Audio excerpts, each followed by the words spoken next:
작정과 창조에 대해서 배우도록 하겠습니다. 12문답 먼저. 하나님의 작정은 무엇입니까?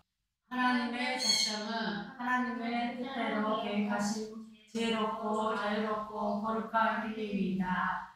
이로 말미암아 하나님께서는 영원 전에 자신의 영광을 위해 일어나는 모든 일, 특별히 천사와 사람에 관한 일을 불변하게 미리 정하셨습니다. 네, 여기서 이제 작정, 우리가 보통 한국말로 작정한다 그러면은 뭔가를 결심했다, 아주 크게 결단했다 이런 의미로 사용하는데, 하나님의 작정이라고 할 때는 하나님께서 이루시는 그 크신 일을 가리키는 거예요. 하나님께서 무엇을 한다, 여기서 표현한 것처럼 하나님의 뜻대로, 하나님께서 마음에 품으신 대로, 계획하신 대로 지혜롭게 그리고 자유롭게 거룩한 행동으로서 하시는 그 모든 일을 작정이라고 하는 거예요. 이 세상 모든 것은 하나님의 작정에 의해 움직인다, 이렇게 우리는 고백할 수 있는 거예요.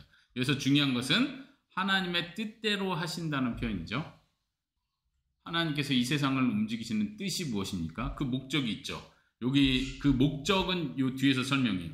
이로 말미암아 하나님께서는 영원 전에 자신의 영광을 위해 이러이러한 일을 하신다. 하나님의 뜻의 목적은 하나님의 영광을 위한 거예요. 하나님이 찬양받으시는 거예요. 그것이 하나님의 뜻이에요. 그것을 다 계획하셨어요. 모든 것을 계획하셨는데 그 계획의 내용, 그 뜻의 내용은 지혜로우신 거예요. 가장 지혜로운 거예요. 사람이 다 이해할 수 없을 만큼 무한히 지혜로우신 거. 우리가 지난 시간에 하나님의 속성에 대해서, 하나님의 성품에 대해서 배웠는데, 하나님의 지혜는 끝이 없습니다. 자유롭습니다. 거룩한 행위입니다 할 때 먼저 자유롭다는 표현은 뭐죠? 우리가 흔히 자유라는 단어를 많이 쓰는데, 여기서 말하는 자유롭다는 말은 외부의 환경에 의해 영향받지 않는다는 뜻이에요. 다시 말하면 하나님께서 이 세상을 창조하셨습니다. 왜 창조하셨죠? 뭔가 필요해서, 없으면 안 될 것 같아서, 누군가가 요청을 해서, 이런 게 아니라는 거예요. 하나님께서 자유로운 뜻으로 창조하셨다, 이렇게 표현할 수 있는 거죠. 거룩한 행위라는 건 무엇을 의미합니까? 거룩하다는 건 죄로부터 자유로우시다. 죄에 영향받지도 않을 뿐더러 하나님께서 죄를 실행하는 방식으로 어떤 일을 계획하거나 움직이지 않으신다는 거예요. 그런 의미에서 거룩한 행위라고 할 수 있습니다. 그리고 그 시에 대해서 말해요. 언제 이것을 계획하셨습니까? 우리가 표현할 수 있는 것은 영원 전부터입니다. 하나님과 함께 시작된 것이에요. 시작이란 표현 자체가 말이 안 되죠. 그러니까 영원 전이란 표현 자체가 영원이라는 시간이 있고 그 영원이 시작되기 전 단계를 말한다고 이해하면 안 되고, 우리의 이해를 초월하는 거죠. 하나님과 함께 시작된 것, 시작도 없고 끝이 없는 그 상태예요. 그 다음에 이것은 하나님의 영광을 위한 거, 이게 목적이라고 했습니다. 그리고 일어나는 모든 일의 관계에서 하나님은 작정하셨어요. 그러니까 하나님의 작정과 계획을 벗어나서 일어나는 일은 이 세상에 아무것도 없다. 우린 이것을 믿고 고백해야 됩니다. 믿습니까? 우리 이것을 고백합니다. 특별히 천사와 사람에 관한 일을 불변하게 정하셨습니다. 특별히 이제 천사와 사람에 관한 일을 이제 우리는 예정이라고 표현을 해요. 이 큰 계획 뜻은 작정이라고 표현한다면, 특별히 천사와 사람에 관한 것은 예정이라는 표현을 사용합니다. 마지막 단어, 불변하다. 진이야, 불변하다. 이게 어떤 뜻이에요? 그냥 변하지 않는다. 아니다라고 할 때 불이라고 사용해. 불. 어쨌든 천사와 사람에 관한 일을 하나님이 계획하시고 이루시는데 그 일은 변하지 않는다는 거예요. 우리 그렇게 많이 고백하죠. 하나님은 변하지 않으시는 분이십니다. 이 말은 아주 중요한 신앙 고백이에요. 왜냐하면 지난 시간에도 얘기했지만, 하나님께서 만약에 이렇게 변하신다면, 계획했다가 아닌 것 같아, 후회해, 틀렸어, 그래서 하나님이 다시 계획을 바꾸신다면 이 온 우주는 혼돈 속에 들어갈 거예요. 혼돈. 계획 없이 갑자기 즉흥적으로 움직이니까. 특히 천사와 사람, 특히 사람을 생각해 보세요. 사람이 어떤 행동을 했더니 하나님께서 예상 못했는데 이런 행동을 하다니 하고 갑자기 하나님 계획을, 그 다음 계획을 바꿔요. 그리고 사람이 또 이렇게 했더니 너가 그렇게 계획했어? 그렇다면 내가 이렇게 반응해줘야지 하고 하나님이 그 다음 계획을 한다면, 하나님이 통치하시는 게 아니라 사람에 의해 끌려다니시는 하나님이 되는 거죠. 그런 의미에서 하나님은 천사 사람에 관한 일에 불변하게 정하셨다. 미리 정하셨다. 이게 아주 중요한 신앙 고백이 되겠습니다. 여기서 한 가지 짚고 넘어가야 되는 거는 우리가 흔히 말하는 불교권에서도 말하는 운명에 대해서 이건 운명으로 정해졌어. 근데 작정과 운명은 달라요. 사람들이 흔히 말하는 운명이란 개념은 내가 이걸 하든 저걸 하든 이 노력을 하든 저렇게 하든 발버둥을 쳐도 정해준 운명대로 움직인다는 거예요. 이게 운명이에요. 그러면 성경이 말하는 작정 혹은 예정과 관련해서도 뭐가 다르죠? 여기서 중요한 다른 점은 뭐냐면은 하나님께서 모든 걸 작정한 건 맞아요. 그리고 변하지 않는 것도 똑같아요. 그런 의미에서 우리는 운명과 동일하다고 자꾸 생각하는데 여기서 중요한 차이점은 뭐냐? 하나님께서는 사람이 어떠한 일을 할지를 다 알고 계시고 그 사람이 할 일에 대한 반응까지도 다 하나님은 그 계획 안에 가지고 계시다는 거예요. 우리가 노력했기 때문에 이런 결과를 갖는 건 운명 때문이 아니라 하나님은 그것까지 다 계획하셨고 알고 계시고 그래서 그 다음을 하나님 계획을 해 놓으신 거예요. 이런 의미에서 사람의 노력과 어떤 책임이나 이런 게 전혀 별개로 운명이 따로 움직인다고 우리는 말할 수 없는 거예요. 이해하시겠습니까? 네, 13문답으로 넘어가도록 하겠습니다. 하나님께서 천사와 사람에 대하여 특별히 작정하신 것은 무엇입니까? 하나님께서는 적절한 때에 분명히 나타날 자신의 영광스러운 은혜로 말미암아 자신이 찬송받으시기 위해 영원하고 불변하는 작정에 따라 하나님의 순전한 사랑으로 어떤 천사들을 영광에 이르도록 선택하셨고 그리스도 안에서 어떤 사람이 영생에 이르도록 선택하시되 그 방법까지 선택하셨습니다. 그리고 하나님께서는 하나님의 주권적인 권능과 헤아릴 수 없는 자신의 뜻에 따라 바로 이 뜻에 따라 하나님께서는 그 기뻐하시는 대로 은혜를 베풀기도 하시고 거둘기도 하시는데 그 밖에 사람들은 간과하셔서 그들이 자신들의 죄 때문에 벌을 받고 수치와 진노를 당하도록 미리 정하심으로 하나님의 공의에 대한 영광으로 말미암아 자신이 찬양받게 하셨습니다. 네, 이건 천사와 사람에 관한 특별한 작정을 예정이라고 표현할 수 있다고 했어요. 여기서 이제 먼저 하나님께서 천사 사람에 대해서 작정하신 그 목적을 분명히 계속 반복해서 말해주고 있죠. 찬송 받으시기 위해서요. 하나님께서 영광 받으시고 찬송 받으시기 위해. 마지막에 이제 어떤 사람들은 간과하셨다. 은혜에서 제외시키셨다. 구원에서 제외시키셨다. 간과하셨다는 표현인데 이렇게 하시는 목적도 하나님의 공의에 대한 영광으로 말미암아 하나님의 찬양받기 위해서다. 이렇게 표현해요.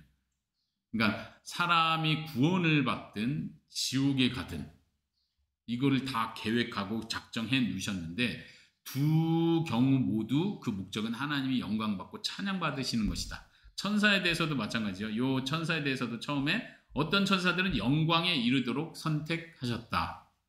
어떤 천사라고 말하는 거 보니까 그렇지 않은 천사도 있다는 얘기죠. 우리가 흔히 말하는 사탄과 사탄의 추종자들, 타락한 천사들을 말하는 거예요. 타락한 천사들은 영광에 이르도록 선택된 게 아니라 영원한 형벌을 받도록 택해진 거예요. 은혜를 베풀지 않으신 거예요. 자, 그 다음 이제 사람에 대해서 우리가 더 관심을 갖게 되는 건데 사람에 대해서 먼저 얘기를 하면 어떤 사람은 영생에 이르도록 선택을 하셨습니다. 어떤 사람은 그 밖의 사람들은 간과하셨다. 영생에 이르지 못하고 영원한 지옥 형벌을 받게 됐다. 이렇게 두 길로 갈라져 있다는 거예요. 이제 여기서 성경이 가르치고 우리가 믿고 고백해야 되는 것은 무엇이냐면 처음부터 하나님께서 하나님의 영원하고 불변한 작정에 따라서 이렇게 두 길을 갈라놓으셨구나. 이걸 우리는 믿고 고백해야 됩니다. 이게 쉽지 않죠. 많은 사람들이 여기서 걸려 넘어져요. 왜 그러죠? 사람이 한 거에 따라서 하나님이 평가해 주셔야지 하나님이 이미 작정해 놓고 사람은 그거에 따라가면 아까 말한 것처럼 다시 굴레에 들어가는 거예요. 결국 운명 아니냐. 내가 아무리 노력해도 하나님이 지옥으로 선택했으면 믿어도 소용없고 교회 가도 소용없고 배워도 소용없다는 거 아니냐. 이렇게 불평을 할 수 있다는 거예요. 우리들도 그런 불평들 다 가지고 있었어요. 그거에 대해서 자기가 잘 해결을 해야 돼요. 어떻게 이해를 하고 내가 어떻게 받아들여야 되는지를 마음에 잘 정리를 해야 돼요. 신이 무슨 말인지 이해하겠어요? 많은 사람들이 이것 때문에 걸려 넘어지는 거예요. 그래서 어떤 전도자, 어떤 목사님들은 이 얘기는 사람들한테 안 하려고 그래요. 안 하려고. 이 얘기하면 자꾸 사람들이 시비 걸고 기분 나빠하고 나 그럼 안 믿어 막 이렇게 나가니까 이런 얘기는 최대한 빼고 성경에 있다 하더라도 빼고 얘기합시다. 이런 식으로 태도를 취하는 목사님들, 선생님들이 있지만 그건 옳지 않습니다. 왜요? 이거는 성경이 너무 명확하게 얘기하는 거기 때문에 그래요. 특별히 에베소서 1장 이런 데 보면 아주 정확하게 창세전에 하나님께서 택하셨다 이런 표현들이 정확하게 나오고 있기 때문에 그렇죠. 그러면 우리가 어떻게 이해하면 좋을까? 하나님께서 이미 구원받을 자, 구원받지 못할 자, 그러니까 자신의 죄로 말미암아 지옥에 영원히 가게 될 자를 선택하셨다. 어떻게 받아들일 수 있어요? 어떻게 이해하면 좋을까요? 처음에 우리가 먼저 이해해야 될 건 뭐냐면 큰 주제가 하나님의 주권과 사람의 책임 문제예요. 사람들이 여기서 자꾸 걸려 넘어지는 이유는 이거예요. 사람이 뭔가 하고 나에 의해서 뭐가 그 다음에 결정돼야 책임을 지는 건데 어차피 예를 들면 컵이 있는데 컵은 떨어져서 깨지기로 결정돼 있어. 하나님 결정해놨대. 그럼 내가 컵을 건들든 안 건들든 어차피 깨지기로 결정된 거예요. 깨진 건 하나님 책임이네. 이렇게 가는 거예요. 이게 아니라는 거예요. 여기서 중요한 표현이 있는데 여기를 한번 보세요. 영생에 이르도록 선택하시되 그 방법까지 선택하셨습니다. 이렇게 이 표현을 우리가 기억했으면 좋겠어요. 방법까지 선택했다는 말이 뭐냐면 이 컵이 깨진다면 하나님이 깨지는 걸 결정했다면 이 깨지는 방법 내가 이걸 실수로 컵을 밀었다. 이것까지도 계획하셨다는 거예요. 그럼 내가 하나님의 계획대로 막 원치 않는데 움직인다는 게 아니라 내가 어떤 의지를 가지고 어떤 생각을 가지고 어떤 본성으로 움직일지 하나님 미리 아셨고 그것까지도 다 계획 안에 가지고 계시다는 의미예요. 사실 이거를 우린 다 명확하게 다 이해할 수는 없어요. 아까 말한 하나님의 주권, 하나님 모든 걸 다 컨트롤한다, 다스린다 이 부분하고 사람이 책임을 져야 한다, 사람이 자유의지를 가지고 있다 이 부분하고 명확하게 우리 머리로 다 이해가 안 돼요. 그럼에도 불구하고 이 표현 하나님은 이것까지도 생각하셔서 모든 것을 계획하셨다는 거예요. 다시 말하면 만약에 친구가 나 믿으려고 노력해도 내가 받기로 선택된 게 아니라면 나 소용없겠네. 이렇게 만약 말한다면 너가 정말 믿을 마음이 있다면 그건 하나님이 너에게 준 마음이다. 이 표현을 해주는 게 되게 중요해요. 너가 정말 먹고 싶은 마음마저 들었다면 그건 하나님이 주시는 거지 너가 한 게 아니다. 너가 열심으로 믿는다면 하나님 그 방법을 통해서 너를 선택하셨다는 뜻이다. 그렇게 이해할 수 있다. 이걸 확신할 수는 없지만 너가 지금 그 노력이 진지하게 계속된다면 이건 하나님께서 너를 구원으로 부르셨다는 아주 명확한 증거가 될 수 있다. 이렇게 설명해 주는 거예요. 자, 여기 순전한 사랑이라는 표현이 있는데 하나님께서 순전한 사랑으로 선택하셨다. 이런 표현을. 순수한 사랑, 우리가 흔히 생각하는 순수한 사랑 이런 차원이라기보다는 여기서 순전한 사랑이라는 건 이 아래 표현되어 있는 게 있죠. 하나님께서 어떠한 일을 해야 할 의무나 책임 혹은 필요를 가지고 계시지 않은 상태에서 그들을 선택하셨다는 의미예요. 그러니까 아까 말한 자유롭다, 주권적이다 이런 표현하고 비슷한 거예요. 하나님께서 이거 불쌍해라. 너가 불쌍하니까 너가 이렇게 힘들어하고 괴로워하고 나한테 막 기도하고 하니까 내가 마음이 안쓰러워지고 너가 그 간절히 기도하는 것 때문에 내가 마음이 너무 견딜 수 없어서 그 다음에 너를 선택했다. 이런 게 아니라는 거예요. 혹은 몇몇 사람을 구원해서 여인은 좀 재능이 있고 능력이 있고 날 사랑하겠다. 열심히 있구나. 그러니까 내가 쟤를 선택하면 내가 좀 더 영광을 받겠지. 내가 좀 더 기쁘겠지. 이런 인간과 상호 관계 안에서 하나님이 선택한 게 아니라는 얘기예요. 그런 의미에서 순전한 사랑이에요. 말 그대로 그냥 사랑하신 거예요. 왜 사랑하셨어요? 우리가 귀여우니까 사랑해요. 은총이가 픽스를 사랑하는 이유는 그 사랑하는 이유가 있는 거죠. 그렇죠? 하나님의 사랑은 우리의 조건과 천사의 어떠함과 상관없이 그냥 사랑해요. 그래서 순전한 사랑으로 하셨다 말할 수 있는 거예요. 그리고 하나님께서는 그 뜻을 이루기 위해 그 작정을 이루기 위해 그 방법까지도 반드시 믿음을 통해서 예수 그리스도 안으로 들어오게 하시는 거예요. 믿음을 고백하게 하심으로 그렇게 일을 하시는 거예요. 반드시 성화, 죄와 싸우고 내 안에 있는 불안함, 불신과 싸우고 이웃을 사랑하기 위해서 노력하고 이런 모든 과정을 통해서 하나님을 닮아가게 하시고 끝까지 하나님 나라에 이르게 하시고 이것까지 하나님께서 정해놓으셨다. 우리는 그걸 믿어야 합니다. 그래서 말하는 하나님의 주권적인 권능과 헤아릴 수 없는 하나님의 뜻에 따라서 그거에 따라서 하나님은 은혜를 베풀기도 하고 거두기도 하십니다. 여기 보면은 성경 구절을 하나 찾아볼까요? 로마서에 보면은 하나님께서 어떤 사람은 택하시고 어떤 사람은 택하지 않으셨다. 내가 야곱은 사랑하고 에서는 미워했다 이렇게 표현을 하는데 거기서 이집트 바로 왕에 대해서 얘기를 합니다.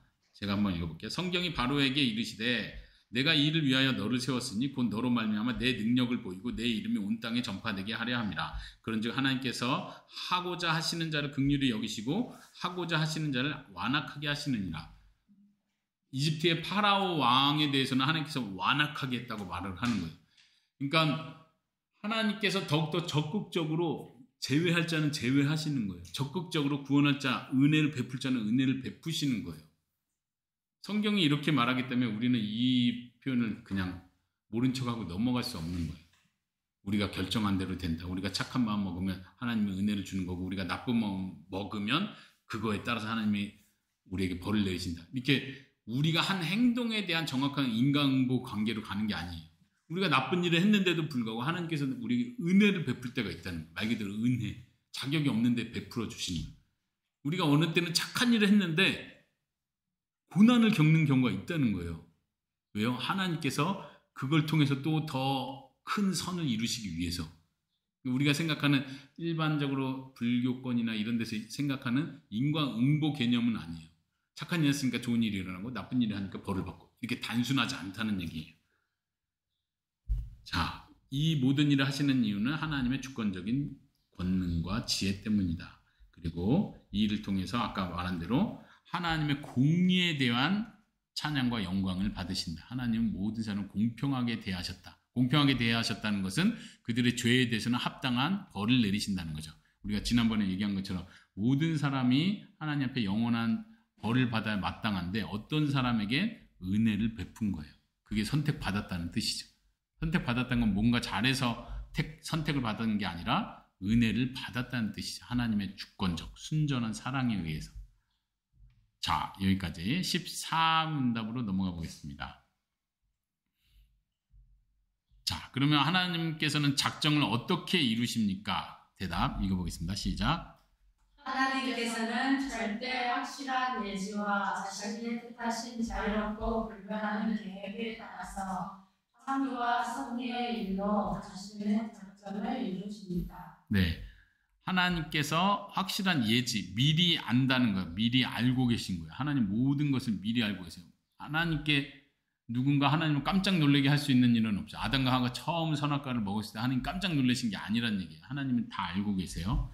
그리고 하나님께서 뜻한 이유, 또 자유롭다는 표현이 나오죠. 자유롭다는 표현 중요해요. 아까 말한 것처럼 외부의 강요나 영향을 받지 않으셨다는 의미에서 자유롭다는 거예요.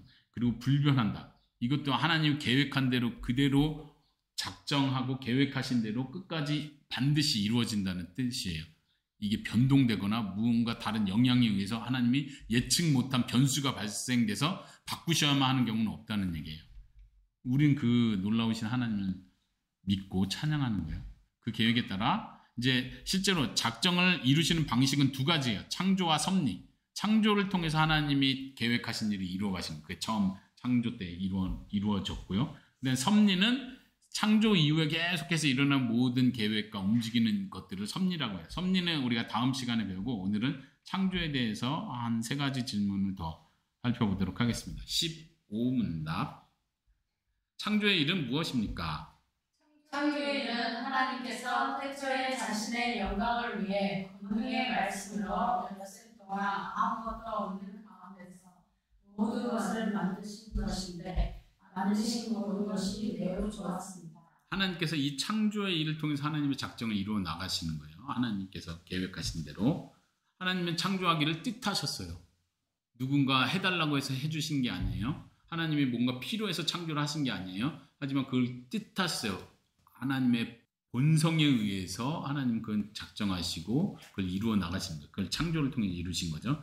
이 창조에 있어서 우리가 중요하게 알아야 할 세 가지 정도요. 첫 번째는 엿새 동안 창조하셨다는 표현. 두 번째는 nothing, 아무것도 없는 가운데서 무에서 유의 창조다. 당연히 그래야 되겠죠. 그리고 만드신 모든 것이 좋았다, 선하다. 이 표현이. 하나님께서는 죄를 만들지 않으셨습니다. 악한 것을 만들지 않으셨습니다. 그리고 아무것도 없는 가운데서 무에서 유를 창조하신 거예요. 뭐 진화론자들이 말하는 것처럼 처음에 뭔가가 있었는데 거기서부터 뿅 해서 하나님께서 그걸 재료로 사용해서 뭔가를 만드신 건 아닌 거예요. 자, 그 다음에 엿새 동안. 이 엿새 동안이란 표현은 이제 창세기에 나오는 표현이죠. 첫째 날, 둘째 날, 셋째 날, 다섯째 날. 이제 이거에 대한 해석은 사실 몇 가지로 나눠질 수 있어요. 그리고 소위 말하는 유신 진화론자들이 말하는 진화론을 따르는 하나님은 존재하지만 진화론 방식이 맞다라고 말하는 건 우리가 받아들이지 못합니다. 받아들이지 않습니다. 그렇지만 그 엿새라는 기간을 24시간으로 정확하게 볼 것이냐, 아니면 그 날짜마다 좀 기간이 있는 것이냐, 한 세대를 가리키는 것이냐, 혹은 이게 좀 비유적이고 유비적인 표현을 사용한 것이냐에 대해서는 의견이 조금씩 나눠질 수 있어요. 이것이 이제 무에서 유로의 창조를 배격하지 않는 한, 혹은 진화론자들의 이론을 따르겠다는 취지로 하지 않는 한, 그리고 하나님께서 악을 창조하셨다는 것이 아니라고 고백하는 한 우린 그걸 그대로 받아들입니다. 그러니까 꼭 24시간만 맞다 이렇게 주장하지는 않는다는 거예요. 이거는 이제 특별히 미국의 OPC라는 교단에서 2004년도 이때 정식으로 3년간 이것과 관련해서 연구를 하고 보고를 했는데, 거기서 이제 한 5가지 정도의 좀 다른 의견들을 우리는 수용할 수 있다 이렇게 얘기한 부분입니다. 이거는 이제 이따가 예배 끝나고 아빠 자료로 보여주도록 할게요. 자, 16문답으로 넘어가겠습니다. 천사에 대한 거네요. 같이 시작. 제가. 하나님께서는 천사들을 어떻게 창조하셨습니까? 하나님께서는 모든 천사를 영으로 죽지 않은 존재로 거룩하게 지으시되 그들에게 탁월한 지식과 강한 힘을 주셔서 하나님의 명령을 수행하고 하나님의 이름을 찬양하도록 하셨습니다. 그러나 변할 수도 있게 하셨습니다. 네, 천사에 대해서는 이제 이후로 뭐 자세하게 나오는 토픽은 없지만 이게 이제 천사에 관한 건 전부예요. 그렇지만 우리는 천사에 대해서 알고 싶은 게 굉장히 많죠. 궁금한 게 많지만 너무 많은 상상을 하면 안 돼. 성경은 많은 걸 말해주지 않습니다. 영의 세계에 대해서는. 모든 천사를 일단 영으로 만들었다는 게 중요해요. 육체와 함께 만들지 않았어요. 사람은 처음부터 육체와 흙으로 사람을 만드시고 영을 불어넣으셔서 육체와 영이 하나의 인격을 이루도록 하셨죠. 한 존재를 이루도록 하셨어요. 그러나 천사는 영적인 존재예요, 말 그대로. 근데 가끔가다 성경에 보면 사람의 모습으로 아브라함에게도 나타나고 사람의 모습으로 나타날 때가 있죠. 그건 어떻게 된 건가요? 본래 육체와 영이 결합됐다고 보기보단 이 땅에 나타나기 위해서 잠시 하나님께서 그걸 허용했다고 이해하는 게 좋습니다. 그러나 천사는 본래 영적인 존재다. 죽지 않는 존재다. 사라지지 않아요. 사탄과 그 추종자들이 지옥에 간다고 사라지는 건 아니에요. 소멸된다는 게 아닙니다. 그 다음에 거룩하게 지음을 받았습니다. 모든 천사는 선하고 거룩하게 지음 받았어요. 그런데 이 뒤에 보면 변할 수도 있게 하셨습니다. 이 말은 뭐예요? 그 중에 타락한 천사가 있다는 걸 전제하는 거예요. 타락한 천사, 변한 거예요. 거룩하게 만드셨는데 그 천사가 스스로 죄를 선택했다는 얘기죠. 그리고 하나님 그 천사를 벌하시기로 작정하신 겁니다. 그들에게 탁월한 지식이 있습니다. 하나님만큼 전능한 건 아니지만 강한 힘이 있습니다. 사람보다 더 강한 힘이 있는 것 같아요. 영적인 존재로서. 하나님의 명령을 수행하고 하나님의 이름을 찬양하기 위한 목적으로 만들었습니다. 네, 뭐 따로 사탄과 타락한 천사에 대한 뭐 질문 답은 없지만 우리가 여기서 자연스럽게 유추할 수 있는 거예요. 사탄은 하나님께서 높이신 천사 중에 대장되는 격에서 하나님을 배신하고 배반하고 떨어져 나간 존재죠. 그리고 그 천사와 함께 따라 추종한 천사들을 우리는 흔히 귀신이라고 표현합니다. 사람이 죽어서 영혼이 떠도는 게 귀신이 아니고 타락한 천사를 우리는 귀신이라고 영이라고 표현합니다. 17문답 오늘 마지막이에요. 여기까지. 사람은 어떻게 창조하셨는가? 다음 시간에 섭리에 대해서 공부를 할 거고요. 자, 17문답. 하나님께서는 사람을 어떻게 창조하셨습니까? 하나님께서는 다른 모든 피조물을 만드신 후에 사람을 남자와 여자로 창조하셨는데 남자의 몸은 땅의 힘으로 빚으셨으며 여자는 남자의 가격으로 지으셨습니다. 또 그들에게 살아있고 이성적이며 죽지 않는 영혼을 주시되 하나님의 형상대로 지식과 의와 거룩함이 있게 하시고 그들의 마음에 하나님의 율법을 주시고 그 율법에 따라 살 수 있는 능력도 주셨으며 다른 피조물을 다스리게 하셨습니다. 그러나 타락할 수도 있게 하셨습니다. 여기서도 타락할 수도 있게 하셨습니다 하는 거 보니까 왠지 그 뒤가 좀 불안해 보이죠? 타락을 우리가 후에 배울 겁니다. 그러나 처음 만드실 때는 아까 창조에서 고백한 것처럼 하나님께서 만드신 모든 것은 선하였다, 좋았다. 우린 이걸 믿는 거야. 하나님께서 악을 창조하지 않으셨습니다. 일부러 악을 계획하고 하나님이 악을 의도하는 악을 만드는 걸 목표로 창조하지 않으셨어요. 그러나 악까지도 하나님의 작정 안에 들어있는 건 분명해요. 그걸 통해서 하나님은 최고의 선을 이루시기로 작정하신 거기 때문에요. 자, 어떻게 만드셨어요? 사람을 남자와 여자로 창조하셨습니다. 이렇게 구분했다는 게 굉장히 다르죠. 천사는 남자와 여자로 구분되지 않았습니다. 남자의 몸은 땅의 흙으로 빚었어요. 여자의 몸은요? 여자도 흙으로 만들었나요? 아니요. 흙으로 만든 아담의 갈비뼈를 통해서 만드셨습니다. 자, 여기서 생각해 볼 거는 그거예요. 그러면 왜 남자도 흙으로 만드시고 생기 놓고 여자도 흙으로 만드시고 생기 놓으면 되는데 왜 그렇게 안 하셨을까요? 여기서 우리가 생각해 볼 수 있는 재밌는 건 뭐냐면 이 해설서를 쓰신 분이 하나 천사와 사람의 차이점을 언급하면서 이거 하나를 언급했어요. 뭐냐면은 천사는 처음 창조할 때 100%를 다 만들고 시작하신 거예요. 중간에 만들지 않아요. 사람은요? 처음 만들 때 딱 2사람만 만들었어요. 그 다음부터는요? 사람이 사람을 어떤 의미에서 창조하는 거예요. 물론 하나님께서 하시는 거지만 사람이 사람을 낳는다. 천사는 천사를 낳지 않아요. 천사는 처음부터 그 개수가 딱 정해져 있는 거예요. 그렇죠? 그게 큰 차이점이라 얘기해요. 왜 그게 중요하냐면 사람은 그런 의미에서 단일한 존재, 인류는 단일한 존재로 우리가 생각할 수 있다는 거예요. 아담과 하와도 처음에 두 존재를 만들고 두 존재에서부터 사람이 만들어진 게 아니라 한 존재, 아담에서부터 시작되게 만드셨다는 거예요.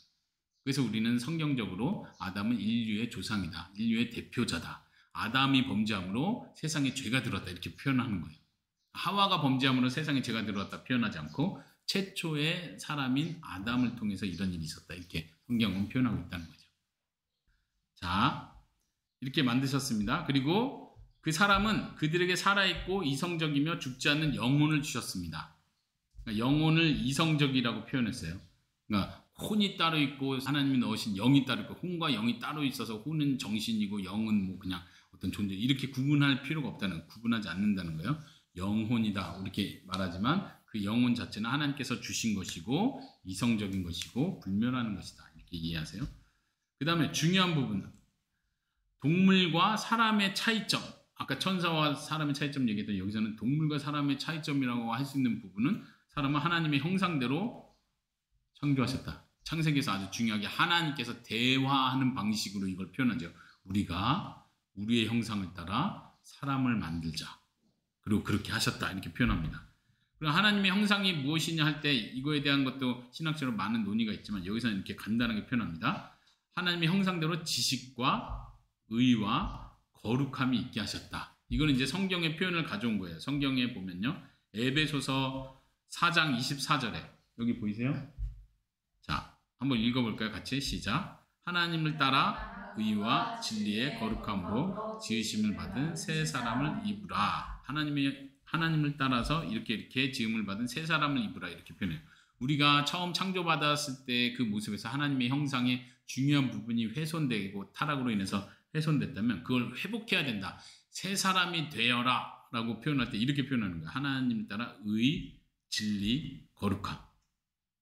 여기 이제 한국어는 진리의 거룩함이라고 표현했지만 이제 원어로는 의, 진리, 거룩함 이렇게 표현할 수 있어요. 그래서 진리를 여기서는 지식이라고 표현했죠. 지식은 이제 또 골로새서에서도 보면 새 사람을 입었으니, 새 사람 얘기하면서 이는 자기를 창조하신 이의 형상을 따라 지식에까지 새롭게 하심을 입은 자니라 이렇게 표현해요.